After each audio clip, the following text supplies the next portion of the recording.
Hello, it's Sonia here with the Pretty Stitch. Welcome to my channel. If this is your first time joining me, I'm so happy to have you here. So today's video, we are going back to the basics. This is going to be video 1 in a series that I am calling Learn How to Crochet, or How to Crochet. So I'm going to be starting a group at my church, and I'm going to be teaching some people how to crochet. So I thought for some resources for them, they could look at this series to help them out when they're at home. And if you don't know how to crochet, then this will be a great place to start. I do have another series called The Basics of Crochet, but that was when I first started YouTube, and so hopefully this one will be a little better. So when you are starting to crochet, you need to get your supplies. And if you've never done it before, I suggest don't breaking the bank on your supplies. You can often find your supplies at thrift stores or, Walmart, sometimes Dollar Tree. I've never seen hooks, but they have yarn there. So I suggest, don't spend a lot. I mean, I think you can get everything for under $10, and some things you might already have in your house. So the first thing that you're going to need is a crochet hook. So if you look at that, there is a crochet hook. Crochet hooks are different than knitting needles. So let me grab some knitting needles here. Here's some knitting needles. So when you knit, you need 2 tools. When you crochet, you need 1, and you can see the little hook there. Knitting is a great craft too, but it's not the same as crochet, and sometimes people mix up the 2 crafts. So this is crocheting, so this is what we're talking about, crocheting. So you're going to need a crochet hook. There's different sizes of crochet hooks. There's different styles of crochet hooks. I suggest, just get one that's inexpensive, and there are 3 different sizes that I recommend if you're just starting out. So you don't have to get all 3, just get one of them. So if we look at these hooks here, this one is a size G hook, and this is an older one. So most of the newer ones also have the millimeters on here. So if you decided you saw a G hook in the store, it was inexpensive, it might not say G, it might say 4.25 millimeter. So either G or 4.25 millimeter might be a good choice. Another another hook I recommend is an H hook for starting out. So this one does have the millimeters on here, so you can see that's H 5 millimeter hook. So if you don't see the letter H and just see 5 millimeter, it's this size. Another size that I recommend is an I hook or a 5.5 millimeter hook. So these are straight hooks. These are my favorite hooks. The brand is called Boy. There's all different types and brands of hooks. As I said before, just find one in any of these sizes, either G, H, or I, and it doesn't matter what style. So what I mean by style is, so here's one that has a thicker handle. So what you're going to want to do is you are going to want to look at the yarn label. So here I have a yarn with an actual yarn label, which is rare. So when you're shopping for your yarn, you will want to look at the label, and you will want to see something that says number 4, medium, or it might say worsted. This is kind of newer. I've been crocheting for well over 20 years, and some of the older yarns don't have this. It'll just say worsted weight. So if you see a yarn that says worsted weight, looks to be about this thickness, then that would be a good choice. But a lot of the newer ones, they have the yarn label on there, and the yarn label tells you a lot of things. So it will often tell you the yardage. So this one has 240 yards. They're into the metric system, 220 meters right there. So that tells you how much is in this skein of yarn. This also tells you what type of yarn this is. So this is acrylic yarn. So this is more of an inexpensive yarn, and that's what I suggest of just starting out. Don't go out and buy the cashmere or the fancy merino wool. You want to get something that's cheap, and I suggest acrylic is great. And also you want to get a yarn that's light in color. So this is like a mint green. I have this white here.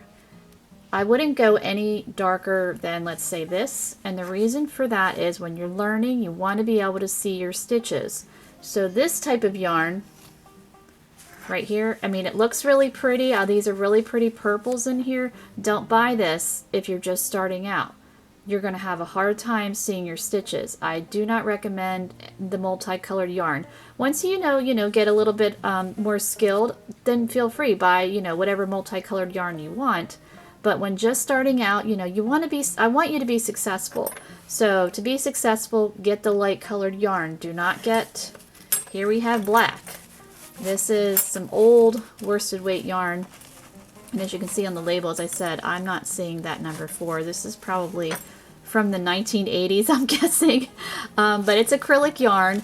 But don't get black. You're going to have a terrible time. You're going to want to quit. And I don't want you to quit when you're just starting out. I want you to be successful. So set yourself up for success. Get one of these sizes and get light colored yarn. That's number 4. Now, if you can't find number 4 yarn, because I do have some viewers that are international, and I've heard from my international friends that you can't always get number 4 yarn in your country. You could also use number 3. That's a little bit thinner. Now I do have an example of number 3 here. But as you can see, compared to the number 4, it's slightly thinner. That's perfectly fine. I wouldn't go any thinner than this. So this is number 3, or also called DK weight yarn. So the letter D, I'll put it up on the screen too. The letter D, the letter K, and usually WT. So DK weight. I'm not sure what the DK stands for. I mean, double knitting maybe? Maybe it stands for double knitting. So number 3 yarn would also be fine as well. And again, if you're buying number 3, make sure, like this one is a multicolor. I wouldn't really suggest this one, but get a solid color, a light color, no multicolored, no black, no navy, you know, no forest green, none of that. You want to have lighter shades so you can see your stitches, and it's just going to make it easier when you're learning. I also don't suggest, right now, it's called blanket yarn, so here is like an example of that. Don't get yarn that's super thick like this starting out. If you have these hooks, these are too small for this, and I just don't suggest this. And this yarn is expensive too, so that's another reason. Not that, like, I'm not a big fan of this type of yarn, but it has its place, and I've made some really neat projects with it. But it is expensive, so you don't want to, again, break the bank, especially when you're learning. You might start learning and be like, you know, I really don't like crocheting. I don't want to pursue this.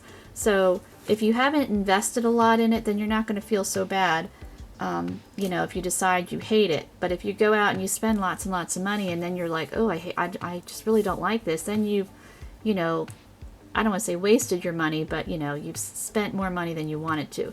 So you can find these supplies for under $10. I have found a lot of, when I started out, I found a lot of yarn, you know, even balls of yarn like this in thrift stores for like 99 cents. And I still look for yarn in thrift stores. I have found hooks in thrift stores. Now, sometimes they charge a little bit for hooks. I wouldn't, you know, buy a hook for more than $1 at a thrift store. And I'm not sure how much hooks are in a regular store now, but again, I wouldn't spend more than $10 to get started. Okay, so what else you're going to need is a yarn needle, or it's also called a tapestry needle. So it's just a little bit of a thicker needle here. They also make them in plastic. I prefer the metal ones. These are very, very inexpensive. You can usually get a pack of 2 for like $1. Well, there's inflation, but I mean under $2, I think.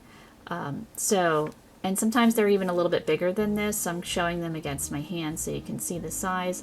And they're either a tapestry needle or a yarn needle, they call it. You know, this is what you will want to have to get started. So just to recap here, you're going to need your hooks in either size your hooks in either size G, H, or I, your light colored yarn, number 4 or number 3, inexpensive, and you're going to need a tapestry needle, and then your final thing you'll need is a pair of scissors, which, as I said, you might have, I mean, hopefully you'll have a pair of scissors in your house somewhere. So it doesn't matter what kind of scissors, something that cuts yarn will work great. I mean, you can get like the cute fancy scissors if you prefer, but, you know, any old pair of scissors will do the job. You'll need your hooks in either size G, H, or I, your yarn needle or tapestry needle, your light colored yarn right here. Oops, upside down, number 4 right there, and some scissors. And then once you have those 4 things, you're good to go. And as I said before, you know, you only need to buy one hook to get started. Once you know, if you decide you love crocheting, I mean, there's so many different sizes of hooks. Like, you know, here, this one's a lot thicker than this one. Then we have even really tiny ones like this. And this is used for like thread. You know, there's all different types of things that you can make with crochet. But as I said before, just start out with these basics and then, you know, see if you like the craft, and then invest more money in more tools. So I hope you enjoyed this video. I hope you found it helpful, and I hope this makes you want to start crocheting. And if you enjoyed this video, please like and subscribe, and thank you so much for watching.